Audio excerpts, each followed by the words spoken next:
నమస్కారం. స్వర్ణమాలమ్మకి నమస్కారం. ముందు నా పేరు చింతల పల్లవి. నేను ఇక్కడికి సేవకు వచ్చాను ఈరోజు. చాలా ఆనందంగా ఉంది.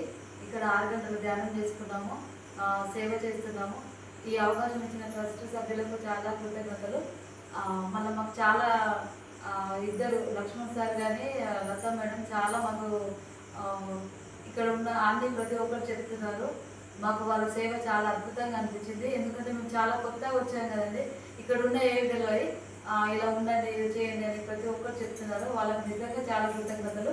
నేను ఫస్ట్ రోజు వచ్చినప్పుడు మా రైస్ మిల్ కొంచెం రిపేర్ వచ్చి ఉండే. వస్తే మా ఆయన అన్నాడు, సరే ప్రతిసారి చూసుకుంటానులే కదా, వెళ్దాము, ఏం కాదు మేడం అన్నాడు.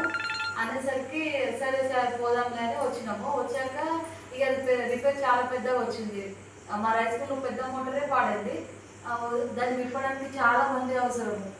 అతని అందరికి ఫోన్ చేసుకుంటే సతమతం అవుతున్నారు.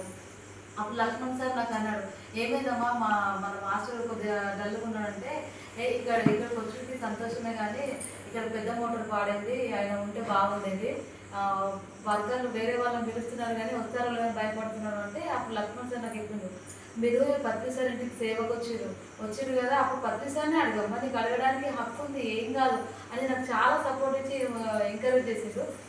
అప్పుడు ధ్యానంలోకి వచ్చేటప్పుడు అడిగా పత్రిసారికి, పత్రిసారు ప్లీజ్ నాకు సహాయం చేయండి, నేను మీ ఇంటికి సేవ వచ్చినందుకు నాకు ఆనందం మిగిలించండి ప్లీజ్ అని చెప్పి అనుకొని పత్రిసారి కళ్ళలో కళ్ళు పెట్టి అన్నాను అని ధ్యానంలో కూర్చున్నాను. నెక్స్ట్ డే మార్నింగ్ మొత్తం రిపేర్ అయిపోయిన తర్వాత ఇంకా వర్క్ కూడా నడిచింది. చాలా అంటే చాలా ఆనందం అనిపించింది. మా ఆయన అన్నాడు, అబ్బా పత్రిసారి మీద నమ్మకం పెట్టుకున్నందుకు నాకు ఆనందం అయిపోయింది మేడం, ఇట్లా కొద్దిగా ఉండే భయం ఉండే లోపల అంటే ఇక లక్ష్మణ్ సార్ చెప్పిండు, పత్రిసారితో మాట్లాడా, ఇక సార్ చూసుకోమని చెప్పా, అందుకొరికి ఏం కాలేదు అని మా ఆయనకు చెప్పా. అప్పుడు నిజంగా చాలా హ్యాపీగా అనిపించింది.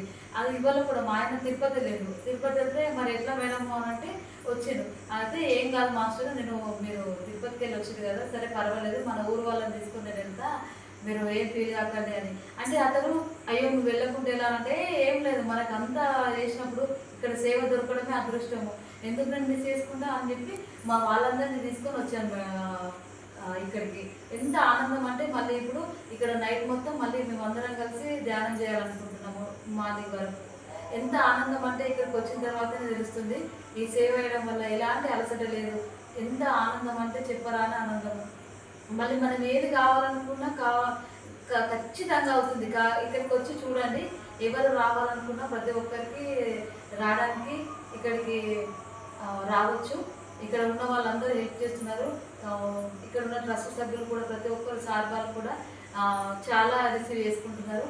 మీరు ఇలా ఉండండి అమ్మా, ఏం కాదు, మీ ఇల్లు మీ ఇంట్లో ఎలా ఉంటారో అలా ఉండండి అని చెప్పారు. ఎంత ఆనందం అంటే మా ఇంట్లో కూడా ఇంతలా ఉన్నాము. మా వాళ్ళందరం వచ్చి కలిసాం కదా, మార్నింగ్ నుండి ఇంత అలసట లేదు, ఎంత హ్యాపీగా అనిపిస్తుందంటే ధ్యానం ఇక్కడ వచ్చిన వాళ్ళకి చెప్పడము ఎంతో హ్యాపీగా అనిపిస్తుందండి. ఇలాంటి అవకాశం ఇచ్చిన ప్రతి ఒక్క మాస్టర్కి ధన్యవాదాలు. Thank you.